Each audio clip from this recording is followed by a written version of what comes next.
여러분 안녕하십니까, S모티브 최 작가입니다. 주행을 좀 하고 있습니다. 안드로이드 오토, 안드로이드로 핸드폰을 연결을 했는데 이 차량은 내장되어 있는 모델이기 때문에 굳이 다른 제품이 필요가 없더라고요. 많은 분들이 관심 많이 가져주시고요. 랜드로버 디펜더죠. 브랜드 랜드로버에서 출시한 디펜더 2023.5년식이 되겠습니다. 이 차량을 요즘 제가 계속 많이 주행을 하고 있는데 주행에 대한 소감을 좀 말씀을 드리고 자동차에 대한 몇 가지 정보를 좀 제공을 해야 될 것 같은 생각이 듭니다. 이렇게 시골길에 맞은편에 차가 엉키게 되면은 서로 양보해야죠. 감사합니다. 가끔 저렇게 친절한 분들이 계세요. 그럴 때는 참 하루가 즐겁죠. 사는 게 나이대별 근심 걱정은 계속 있는 것 같아요. 늘 큰 걱정 없이 살려고 합니다. 이 걱정을 하게 되면은 될 일도 더 안 되고 그러는데, 지금 뭐 걱정을 한다고 해서 당장 해결되는 것도 아니고, 설사 해결이 돼도 뭐 다음 고민은 또 발생될 것이고, 뭐 그런 생각들을 인생에 잊히더라고요. 그래서 그런 말씀을 좀 제 부족한 생각으로 좀 이렇게 전달을 해드립니다. 디자인적인 요소를 보셔도 아마 시각적인 그냥 만족도를 느끼시지 않을까 생각이 됩니다. 군더더기 없고 직선 그리고 곡선미를 잘 혼합해서 표현한 디펜더 디자인이라고 생각하시면 될 것 같습니다. 요즘 날씨가 많이 덥습니다. 태국 날씨가 이런 날씨 비슷했는데 조금 그렇게 생각이 되더라고요. 이렇게 좁을 때 좀 양보를 해드려야 돼요. 그래야 서로 괜찮은 운행을 또 할 수가 있는 것이고, 디펜더 차량의 특징은요, 외형으로 봤을 때 굉장히 그 스타일리시하고 좀 이렇게 역동적이라는 표현이 맞는 것 같아요. 운동 성능도 있고 잘 달리게 생기지는 않았어요, 사실. 그죠? 근데 거친 길, 험하고 지저분하고 거칠게 타도 차가 잘 버틸 것 같은 느낌이 드는 것도 사실입니다. 근데 여기서 한 가지 이렇게 생각하시는 분들이 많이 계시더라고요. 얘 달리기 성능은 좀 떨어지지 않냐? 오프로드 성능이 워낙 좋다 보니까 고속주행이 좀 떨어지지 않냐, 이렇게 생각하시는데 큰 오산입니다. 굉장히 조용하고요, 정숙하고, 이전에 제가 X7하고 비교했을 때 아이들링 상태에서 엔진 진동은 있습니다. 근데 똑같은 3000cc고 서로 다른 어떤 그 개념 방식이기 때문에 깜짝 놀랐어요. 진동은 좀 있지만 얘가 주행감이 많이 좋습니다. 그래서 카메라가 좀 떨리죠? 그 레인지로버 표현하시잖아요. 레인지로버 사막의 롤스로이스 똑같아요. 같은 서스펜션을 갖고 있고 조금 딱딱한 건 있습니다, 그 친구보다. 그래서 레인지로버 스포츠, 그냥 레인지로버 보그, 레인지로버 스포츠랑 어떤 같은 맥락의 서스펜션을 쓰기 때문에 그 친구들보다는 조금 딱딱한 건 있지만, 그래도 일반적으로는 굉장히 부드러운 승차감을 갖고 있어서 오프로드 차 맞아? 라고 하시는 그런 질문들을 좀 많이 받습니다. 주행할 때는 더 조용하고요, 아이들링 시동 걸어놓고 놔두면은 더 조용하다는 소리를 많이 듣습니다. 그래서 굉장히 정숙한 차량으로 보시는 게 맞다라는 말씀을 좀 드려보고 싶네요. 연비적인 측면을 좀 말씀을 드려야 될 것 같은데, 평균적으로 제가 완전 고속으로 주행하고 그럴 거 아니면은 어쨌든 얘는 12km 이상은 늘 찍어줍니다. 그러니까 13에서 14는 만들어준다고 보시면 되겠고, 에어컨 빵빵 틀어놓고 도심에서 가다서다를 심하게 반복하지 않는 한 10km 미만은 웬만해서 떨어지지는 않습니다. 이렇게 또 말씀드려 볼게요. 저희 현대, 기아, 우리나라 KG 모빌리티, 삼성차 많이 좋아하는 사람입니다. 특히 쉐보레도 많이 좋아하는데, 그 차들의 연비 측정보다는 확실히 이 친구가 더 정확한 측정을, 수입차들이 좀 정확한 측정을 해주는 그런 통계치도 있다라는 걸 좀 말씀을 드려보고 싶네요. 장거리 주행할 때 반자율이 있거든요. 이쪽에 있어요, 참. EV 볼트도 은근 많이 팔리는 거 아시죠? 저 친구 베스트하고 인기 정말 많아요. 그래서 많은 분들이 저 친구 아직도 선택을 많이 해주시고, 월별 판매량을 봐도 아직까지 높은 판매량을 보여주는 차량인 거는 맞는 것 같습니다. 죄송합니다. 제가 자꾸 마른 기침을 좀 하는데, 사실 이게 건강에 좀 적신호가 들어왔었어요. 그래갖고 방송을 하도 많이 해서 그런가 봐요, 여러분. 말을 또 많이 해야 되고 그런 직업을 갖고 있다 보니까 호흡기 쪽에 타고 들어가서 이제 폐까지 잡고 그 섬유화되는 어떤 거를 좀 문제가 있었습니다. 그래서 방송하다 보면은 제가 자꾸 기침을 하거나 편집할 때 딱딱 나눠지는 게 바로 그 이유예요. 물론 말빨도 부족해서 그런 것도 있겠지만, 우리 걱정해 주신 세난도님 너무너무 감사합니다. 저번에 태국에서 뵙고 또 조만간 또 뵈야죠, 그죠? 지금 못 가고 있어요, 몸이 좀 이래서. 어쨌든 건강이 제일 중요한 것 같아요. 여러분들 건강 유념하시면서 이 방송은 제가 마치 라이브 스트리밍 할 때 여러분들 소통하는 방송이라고 좀 생각하시면 좋을 것 같아요. 지금 드라이빙 하면서 여러분들하고 좀 많이 이렇게 제가 정보를 제 개인적인 생각을 좀 많이 해드리려고 하고 있습니다. 이렇게 유턴을 할 때 회전 반경은 국산차 기준에서 거의 비슷한 느낌으로 생각하셔도 좋을 것 같고요. 아무래도 배기량이 있다 보니까 출력이 높은 거잖아요. 그래서 운전할 때 파워풀한 어떤 파워를 더 느끼실 수도 있어요. 그래서 주행이 좀 재밌기도 하고요. 시동 잠깐 꺼볼게요. 이게 좀 재밌어요. 드라이브 놓고 플러스 마이너스를 이렇게 해서 제가 플러스 마이너스 해서 이렇게 스포츠 S1, 3단까지 들어가고 이제 2단으로 계속 빠지는 경우가 있습니다. 봤는데 파킹을 놓게 되면은 여기 됩니다. 자, 그래서 기아 변속 트랜스미션도 괜찮은 것 같고요. 뭐 핸들이 조금 과한 크기를 가지고 있는 건 맞습니다. 그런데 오프로드 성향을 갖고 있는 차량들은 아무래도 핸들 이 지름 반경을 조금 큰 사이즈가 좀 유리한 것도 있죠. 예를 들어 뭐 돌을 타고 올라갈 때 작은 핸들은 쉽게 놓치거나 뭐 그런 특징들이 있습니다. 하지만 지름이 조금이라도 크거나 그리고 두께의 어떤 슬림함을 갖고 있다면은 제가 놓치거나 이럴 때 빨리 잡을 때 신속하게 핸들을 찾을 때는 이득적인 범위가 좀 있다 이렇게 생각이 됩니다. 그래서 큰 지름을 가진 이 스티어링 휠을 적용을 한 것 같고요. 나머지 여러 가지 면을 봐도 얘는 오프로드 성향이 기본적으로 있지만 온로드적인 성향도 많이 있기 때문에 구매에 있어서 뭐 주행감과 디자인은 뭐 말할 것도 없고 주행감에서 고민을 하신다면은 선택의 여지는 뭐 괜찮다고 저는 생각이 됩니다. 이런 말씀들을 하시더라고요. 디펜더 단종 아니냐고. 아니고요. 디펜더가 단종이라고 하는 이유는 이제 아무래도 소비자, 기자분들이 잘 몰라서 얘기하는 거고요. 이 친구는 단종이 될 수가 없는 모델이에요. 단종이 만약에 된다 그러면 내연기관의 단종이지 전기로 나오는 거지 단종이 될 수 없다라고 말씀을 좀 드려봅니다. 지금 한국에서 제규어가 철수를 한다는 얘기가 나왔잖아요. 근데 철수 아니고요. 전기 플랫폼으로 나오는 거였기 때문에 그렇게 기자들이 유튜버들처럼 저도 유튜버지만 썸네일을 막 강하게 쓰잖아요. 그런 맥락으로 생각하셔도 좋습니다.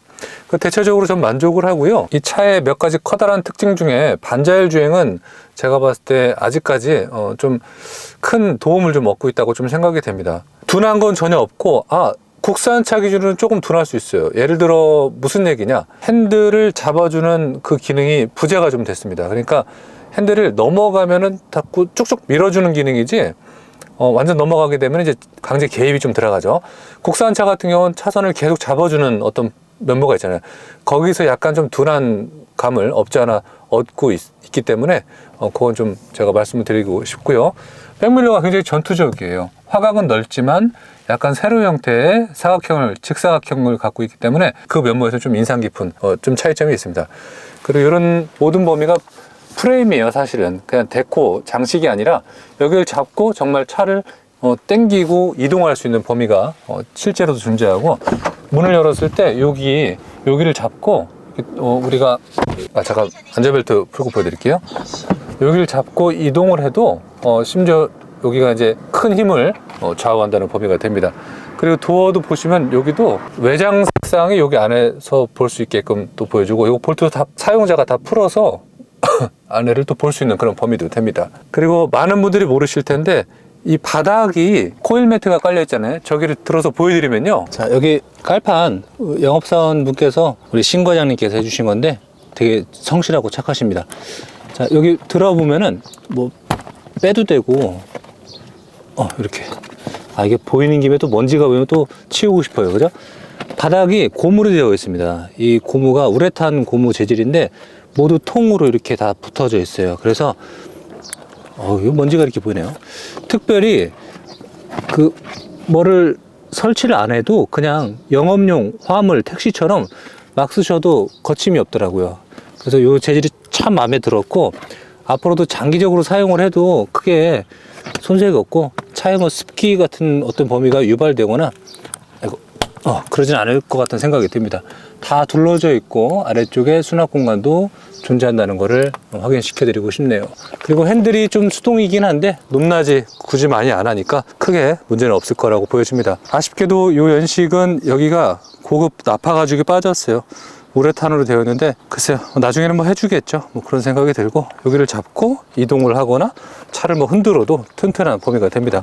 어디 하나 국산 자동차에 좀 이렇게 조립의 불량에 대한 범위는 없다라는 걸 좀 말씀을 드릴게요. 자, 유추에 대한 범위도 다 지원되고, 이런 건 조금 아쉬워요. 여기 보면은 약간은 소리 나죠, 이거는 좀 하자인데 크게 뭐 떨어지고 그러는 거 아니니까 그냥 이용하고 있습니다. 동호회 보니까 어떤 분은 여기 필러 여기가 떨어진 경우가 봤는데, 아마 그 연결되는 화스너 잭이 좀 잘못됐지 않나 생각이 됩니다. 세상에 완벽한 차량은 없죠. 하지만 저는 이 차량을 타면서 지금까지 뭐 단 한 번의 고장도 없었고, 부재된 사항들을 추가적으로 캠페인을 하더라고요. 장착을 해줘서 좀 만족감 높게 타고 있습니다. 요게 워셔액이 조금 눈물이 새는 경우가 있었는데 저는 없더라고요. 이쪽도 없네. 있을 법도 한데 말이죠. 그리고 뒤에가 좀 샜거든요. 뒤에 번호판 밑에 여기가 워셔액이 얘를 닦아주는 건데 안 새네. 그러니까 한 번 썼을 때 다음에 워셔액을 채워 놓잖아요. 그때 너무 많이 보충하면 안 되겠더라고요. 연 김에 본네트 한번 열어볼게요. 이게 되게 웃겨요. 이거를 문을 닫으면 얘를 눌러주거든요. 그래서 본네트를 못 열게끔 되어 있는 구조가 되더라고요.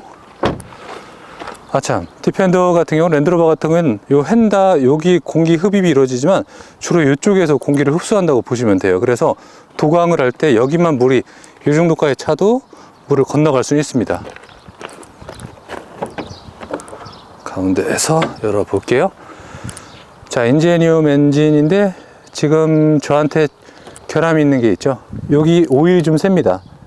여기 지금 손에 묻어나죠. 요게 자 보시면은 고압 호수가 장착이 되어 있는 이 범위가 AS 받아도 똑같다는 걸 저도 잘 알고 있고, 소비자분들이 좀 아쉽다는 범위를 하는데, 고출력을 얻고자 엑셀레이터를 세게 밟으면은 터빈이 돌면서 여기 이제 약간 오일들이 새는 그런 범위를 발견할 수가 있습니다. 고질병이고, 크게 병이라기보다는 모든 차가 누유가 있으면 안 되죠, 기본적으로. 근데 100% 없는 차는 없어요, 내연기관은. 그래서 이거는 저는 그냥 장기적으로 타다가 나중에 AS 한번 그냥 호수를 갈거나 아니면 여기를 실링 처리해서 이용하는 그런 범위로 보려고 합니다. 기타 범위에 거미줄 있네요. 범위에서 아쉬운 건 없었고, 시동 걸었을 때 좀 진동 심한 거 뭐 그 정도라고 저 생각이 됩니다. 모든 차가 참 이런 데는 낙엽 잘 들어가지 않아요, 여러분? 아, 이것도 낙엽이 아니구나. 이건 제가 사용하는 작품 재료가 들어갔네요. 튜브 매트 장착이 되어 있고, 이렇게 엔진룸 한번 보여드리고 싶었습니다. 48V 마일드 하이브리드이기 때문에 배터리가 트렁크 안에도 있고, 여기 지금 점프할 땐 여기를 이용하는 거거든요. 마이너스는 차체를 이용하시면 되고, 배터리가 어디 있냐면요, 다시 닫아 볼게요. 본넷은 알루미늄 경량으로 되어 있습니다. 그래서 자석에 붙진 않아요. 여기 뒤에 있어요. 그러니까 시트를 맨 앞으로 하고, 지금 모습만 보여드리면 바로 여기 이쪽에 있어요, 배터리가. 거기 참고하시면 좋을 것 같네요. 트렁크 쪽을 마지막으로 보여드리고 이 영상은 종료하도록 할게요. 트렁크는 제가 이렇게 사용을 합니다. 촬영 가방 놓고 이렇게 망도 하나 걸쳐 놓고, 어떤 분들은 여기다 선반을 설치하신 분들이 계신데 나중에 한번 계획을 가져 보려고 합니다. 그리고 매트에 보면은 여기가 이제 오도로들에서 미끄럼 방지 있는데, 저는 더 소음을 방지하기 위해서 이렇게 다이소에서 요가 매트 하나 5,000원짜리 사다가 잘라서 사용을 하고 있습니다. 밑에 지금 가방 때문에 다 안 들리는데 수납 공간도 있고, 여기 밑에 이제 밑에 쪽에 커버를 들면은 48V 마일드 하이브리드 배터리가 들어가 있습니다. 이제 앞으로는 하이브리드가 아니고 국내 환경 기준에 충족하지 못하면은 차량을 출고하고 판매할 수가 없는 조건이 돼버렸어요. 그런 면모를 좀 확인하신다면은 아무래도 소비자분들께서 앞으로 전기차를 갈 수밖에 없나 생각하겠지만, 전기차에 마냥 불편한 점이 있기 때문에 그런 면모를 고려하신다면은 아직까지 경유와 휘발유 내연기관을 우리가 관심 가져주고 사랑할 수밖에 없는 존재다라고 이렇게 또 말씀을 드려보고 싶네요. 자, 오늘 이 영상은요, 랜드로버 디펜더 제가 사용 후기에 대한 거를 이렇게 주행을 통해서 그리고 몇 가지 정보를 한번 제공을 했고요. 이 차량은 아무래도 제가 갖고 있으니까 계속해서 여러 편을 방송을 좀 해서 정보를 제공해 드리고 싶네요. 차량이라는 게 꼭 이 차량을 판매하는 목적 그리고 홍보하는 목적이 아니라 사용자 위주로 저 유튜버이기 때문에 제가 가장 근접해 있는 거를 정보를 드리는 것도 나쁘지 않다고 생각이 됩니다. 이전에는 제가 자동차 관리 도움 팁도 방송 많이 했는데 다시 한번 가보려고 하니까 그 정보도 참고하셨으면 대단히 감사하겠습니다. 여러분들 건강관리 잘 하시고요. 제가 다음 주에 베트남 가서 여행 정보도 많이 담아서 쇼츠를 많이 올릴 테니까 블로그 링크도 걸어놓을 테니까 많이 봐주시길 바라겠습니다. 자, 다음 시간에 뵐게요. 감사합니다. 괜찮은 SUV예요.